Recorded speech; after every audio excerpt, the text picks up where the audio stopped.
kusoo dhawaada toddobaadka iyo caalamka waxaanu dib ugu fiirin doonaa qodobada toddobaadkan ugu xiisaha badnaa balse marka hore kusoo dhawaada warkii dunida.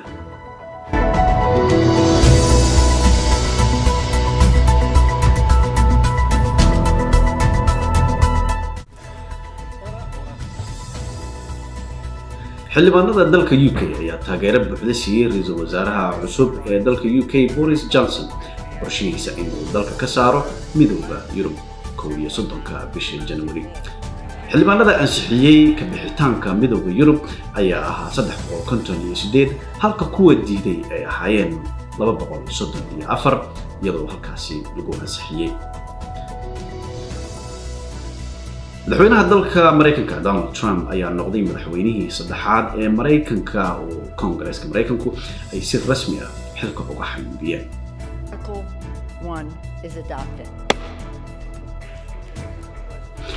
Trump ayaa xilka qaadistiisa waxaa loo gudbinayaa aqalka sare ama Senate-ka kaasoo go'aanka kama dambaysta ah ka gaari doona xilka qaadistiisa. aqalka hoose ayaa u codeeyay laba dambi oo kala ah in madaxweynaha uu ku takrifalay awoodda xafiiskiisa iyo in uu ka tallaabsaday sharciga Mareykanka. As Speaker of the House, I solemnly and sadly open the debate on the impeachment of the President of the United States. dhanka kale madaxweyne Trump ayaa dhankiisa dalbaday in si degdeg ah aqalka sare ee Senate-ka looga bilaabo dacwadda la xiriirta go'aankii ay xilka uga xayuubiyeen aqalka wakiilada ee Congress-ka. balse waxaa hadda taagan ismariwaa ku aadan xilliga la bilaabayo kiiskaasi iyadoo oo xisbiga dimuqraadigu uu aaminsan yahay in xisbiga jamhuuriga oo aqlabiyad ku leh aqalka sare aysan dacwadani si daacad ah u samayn doonin. beesha caalamka oo hay'adaha iyo dalalka taageera Soomaaliya ayaa sheegay in ay ka sugayaan dawladda Soomaaliya in ay qabato doorasho qof iyo cod ah 2021. haddaba suuragal ma tahay? aniga aragtidayda suuragal maahan loojigna ila maahan waana sababayn doonaa waxaan filayaa Soomaali badan waa ila aaminsan tahay laakiin doorasho inay dhacdo waa qasab. waaya xildhibaan dalaha haddii aad maqasho xildhibaan Idris aragtidiisa waanu haynaa oo arrimaha doorashooyinka baldankaaga soo dhawow.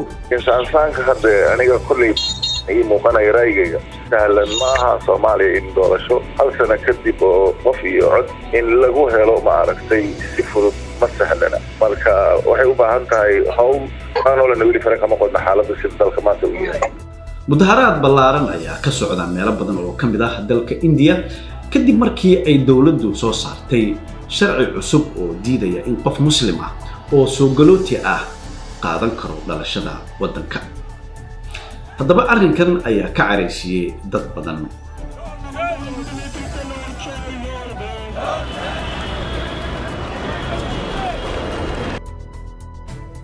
daawadayaal wararkii toddobaadka waa naga intaas iminkana barnaamijka qaybihiisa kale iyo wararka toddobaadka ugu hadalhaynta badnaa.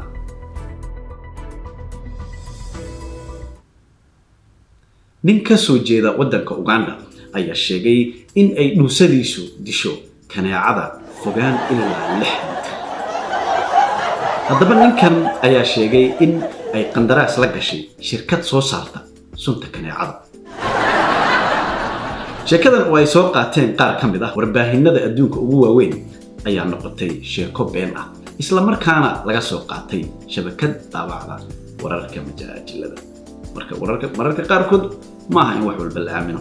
madaxweyne Trump ayaa bartiisa Twitter-ka ku soo qoray ma aaminaysaa in maanta xilka layga xayuubinayo aniga oo waxba samaynin hal ii soo duceeyo ayuu intaasi raaciyay. Trump ayaa kadib markii xilka laga xayuubiyay bartiisa Twitter-ka soo dhigay sawirkan.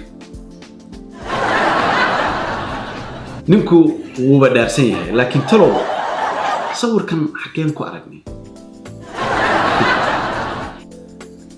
maxaa ka xanaajiyay laacibka Cristiano Ronaldo bal nala daawada. They pretty much strolled it in the first half and there are more supporters coming on and getting hold of Ronaldo. And this is getting ridiculous. This is out of control. Bayer Leverkusen will be in trouble. It's been a field completely. waxaa la soo sheegay in uu taageerahaasi tusay sawirka Lionel Messi oo la guddoonsiinayo abaalmarinta Ballon d'Or-ka. dhanka kale Cristiano Ronaldo ayaa toddobaadkan dhaliyay gool cajiib ah isagoo oo booday ku dhawaad 3 mitir. waa laba Messi oo la isku heestii toddobaadkan ugu qosolka badneyd bal nala daawada.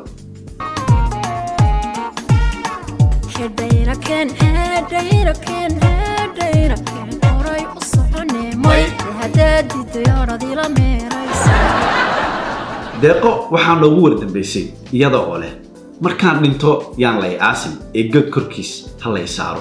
toddobaadkana waxay la soo shirtagtay ha layla meelaysto. garan mayno runtii meel ugu soo hagaago deeqo. jilaaga weyne caanka Idris Elba iyo xaaskiisa Sabrina Dore oo ah gabar Soomaaliyeed ayaa si diiran loogu soo dhaweeyay wadanka Sierra Leone. Idris ayaa ka soo jeeda dalka Ingiriiska balse hayb ahaan ka soo jeeda Sierra Leone. haddaba goorma ayaan inaguna seedigan ku soo dhaweyn doonaa Soomaaliya. ayax ka soo nabad guuray dalka India ayaa soo maray dhulalka waqooyiga Somaliland ilaa iyo Jigjiga kadibna ku soo habsaday Galmudug iyada oo markaasi magaalada Cadaado si fiican looga qadayay. daawadayaal barnaamijkeeni toddobaadka waa naga intaan hawada dib u kulmi doono toddobaadka dambe waxaan idinkaga tegaynaa sidaas iyo nabadgelyo.